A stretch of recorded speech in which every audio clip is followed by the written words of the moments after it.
O homem resgatado da ilha, que não sabia há quanto tempo estava lá.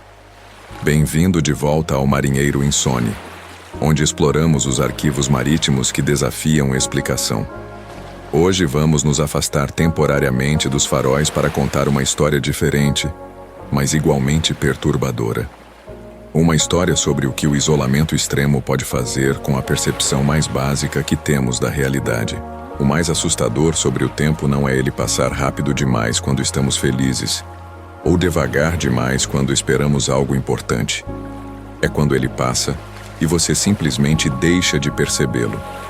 Quando a capacidade humana de medir, de contar, de sentir a passagem dos dias se dissolve completamente. Respire fundo agora, porque esta não é uma história sobre sobrevivência heróica contra as adversidades.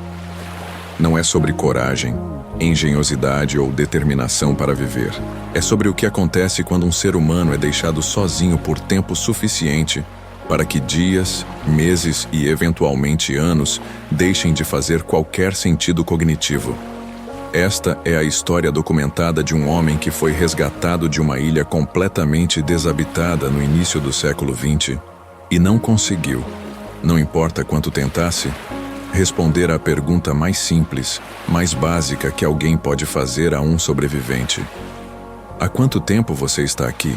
No início do século XX, provavelmente entre 1905 e 1910, os registros são imprecisos quanto à data exata. Um pequeno navio mercante de bandeira indefinida, possivelmente portuguesa ou brasileira, cruzava uma rota secundária no Atlântico Sul, bem longe dos grandes e movimentados corredores comerciais internacionais. Transportava carga de baixo valor comercial, mantimentos básicos, ferramentas simples, nada valioso o suficiente para atrair piratas ou contrabandistas. A tripulação era mínima, apenas 3 homens experientes responsáveis por uma parada técnica de rotina em uma ilha rochosa usada ocasionalmente, de forma informal, como ponto de apoio para a navegação costeira por embarcações menores. A ilha não tinha nome oficial registrado nos mapas modernos da época. Não era território disputado. Não tinha importância estratégica. Não havia razão para nomeá-la formalmente. Apenas uma marca discreta, quase invisível em cartas náuticas antigas, usada pelos poucos navegadores que conheciam aquela rota como referência visual distante. Sem habitantes permanentes, sem construções de qualquer tipo, sem vestígios de ocupação humana anterior.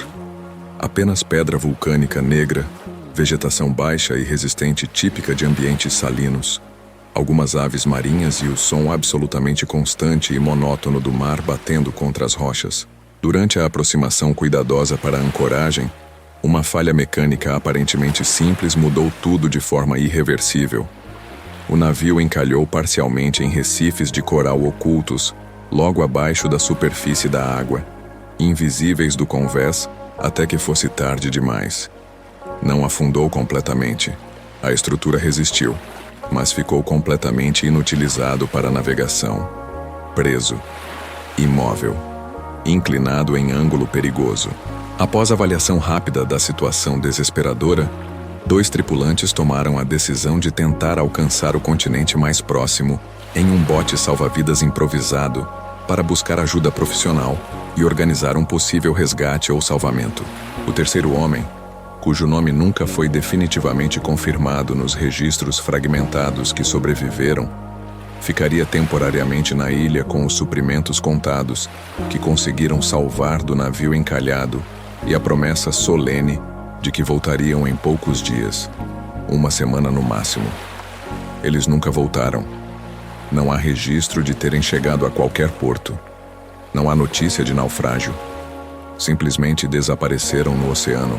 No início dos primeiros dias de isolamento forçado, o homem manteve controle rigoroso e disciplinado do tempo. Sabia que isso era crucial para manter a sanidade mental. Havia lido relatos de náufragos que enlouqueceram por perder a noção temporal. Marcava os dias meticulosamente, riscando pedras lisas com um objeto metálico afiado que havia salvado do navio. Cada dia, uma marca. Cada 7 dias, uma marca mais profunda indicando semana completa. Organizava cuidadosamente a comida racionada em porções diárias exatas. Observava atentamente o céu, procurando padrões climáticos, mudanças sazonais, qualquer indicação de passagem temporal. Esperava pacientemente, mantendo esperança e disciplina. A primeira semana passou com lentidão torturante, cada hora parecendo durar eternamente. Cada som no horizonte era potencialmente o barco de resgate. A segunda semana trouxe preocupação crescente, mas ainda controlável. Começou a questionar se algo havia dado errado, mas mantinha fé.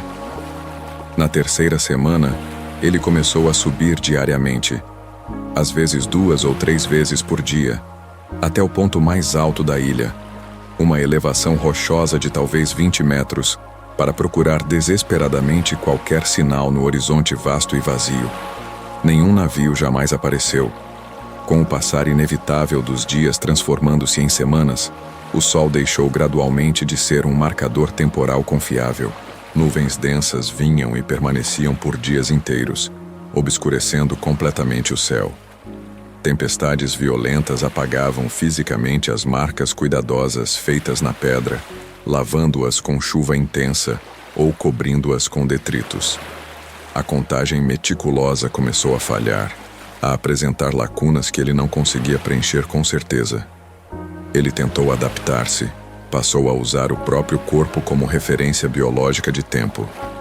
A barba crescendo progressivamente mais longa e emaranhada, o cabelo caindo desordenadamente sobre os olhos e ombros, as unhas crescendo sem controle, o cansaço físico acumulado, o peso corporal diminuindo visivelmente.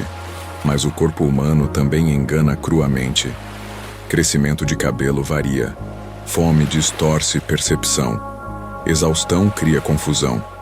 Em algum momento impossível de determinar, ele parou completamente de contar dias sequenciais e passou instintivamente a contar apenas eventos significativos isolados. A última vez que choveu forte o suficiente para encher completamente os recipientes de água.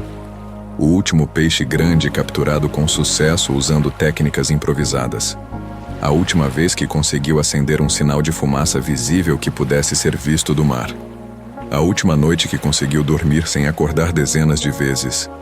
O tempo cronológico linear deixou de ser uma linha reta mensurável e virou um borrão indistinto de memórias sobrepostas, eventos misturados sem ordem clara. Relatos médicos posteriores ao resgate indicam que ele começou a falar sozinho em voz alta durante horas seguidas. Não por loucura imediata ou delírio psicótico, os médicos foram claros sobre isso, mas por necessidade psicológica básica de sobrevivência mental. A voz humana, mesmo a própria ecoando contra as rochas, tornou-se uma âncora frágil, mas essencial contra o silêncio absoluto e opressivo que ameaçava consumi-lo. O mar, sempre presente em todos os sentidos, visual, auditivo, olfativo, começou a parecer menos um cenário passivo e mais um observador ativo e consciente. Uma presença que assistia, que esperava, que media. Quando finalmente foi encontrado, e isso aconteceu puramente por acaso, sem qualquer busca organizada, o resgate foi completamente acidental e improvável. Um navio de pesquisa científica, provavelmente alemão ou britânico segundo fragmentos de relatórios, desviando levemente de sua rota planejada para evitar uma formação de tempestade no horizonte, avistou algo visualmente incomum na ilha supostamente desabitada. Um movimento irregular que não parecia natural. Um reflexo estranho de algo metálico ou claro. Um corpo humano parado completamente imóvel, observando fixamente o mar, mas estranhamente sem acenar, sem gesticular, sem fazer qualquer sinal de pedido de socorro. Os tripulantes desembarcaram com cautela extrema, esperando encontrar alguém fisicamente fraco, mentalmente desesperado, talvez gravemente ferido ou à beira da morte. Encontraram um homem simplesmente em pé, parado, olhando, magro ao ponto de esquelético, queimado de sol com pele escura e rachada, com roupas que pareciam ter sido improvisadas, remendadas, reconstruídas inúmeras vezes com materiais diversos encontrados na ilha ou salvos do navio. Ele não correu em direção a eles com alívio. Não gritou pedindo ajuda. Não chorou de emoção ou gratidão. Não demonstrou qualquer reação emocional intensa esperada. Apenas olhou fixamente para eles por longos segundos, como se estivesse tentando ativamente lembrar, processar, reconhecer o que exatamente eram aqueles seres humanos à sua frente. No barco de resgate, enquanto recebia água potável limpa e alimento sólido que ele comeu mecanicamente sem pressa, veio inevitavelmente a pergunta mais básica e natural que qualquer resgatador faria. Há quanto tempo você está naquela ilha? O homem ficou em silêncio prolongado e desconfortável. Não parecia confuso no sentido de não compreender a pergunta linguisticamente. Parecia genuína e profundamente incapaz de formular qualquer resposta que fizesse sentido para ele mesmo. Os resgatadores tentaram pacientemente reformular a pergunta de múltiplas formas diferentes. Semanas, alguns meses, mais de um ano, vários anos. Ele balançou a cabeça lentamente de um lado para o outro, não negando especificamente nenhuma opção, mas indicando que nenhuma delas capturava adequadamente sua experiência. Finalmente disse apenas uma frase curta, registrada textualmente no relatório oficial de resgate preservado em arquivos navais. No começo, eu sabia exatamente. Contava cada dia. Depois de um tempo que não sei medir, o tempo simplesmente parou de acontecer para mim. Exames médicos detalhados realizados posteriormente no continente mostraram resultados cientificamente perturbadores e contraditórios. O corpo físico apresentava sinais inequívocos de anos de exposição extrema a elementos naturais. Desgaste ósseo avançado consistente com desnutrição prolongada por múltiplos anos. Deficiências nutricionais severas de vitaminas e minerais que levam anos para se desenvolver. Cicatrizes antigas completamente curadas misturadas com ferimentos relativamente recentes ainda em processo de cura. Danos solares na pele compatíveis com exposição prolongada por no mínimo 3 ou 4 anos. Mas psicologicamente, neurologicamente, cognitivamente, ele não se comportava de forma alguma como alguém que havia passado anos inteiros em isolamento total e absoluto. Falava como se muitos eventos tivessem acontecido recentemente, talvez semanas atrás. Misturava eventos temporalmente distantes como se fossem próximos. Confundia memórias antigas com recentes sem capacidade de distinguir. Sua narrativa não tinha estrutura temporal coerente. Às vezes, em conversas com médicos e assistentes sociais, dizia que ainda esperava conscientemente que o bote com seus companheiros voltasse a qualquer momento.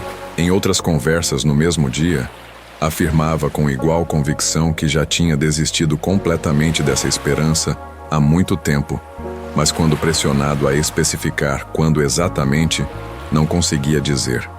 Não se lembrava, não sabia. Os médicos tentaram técnicas diferentes, perguntaram sobre eventos sazonais. Quantas estações do ano? Quantos invernos? Quantas vezes a vegetação mudou?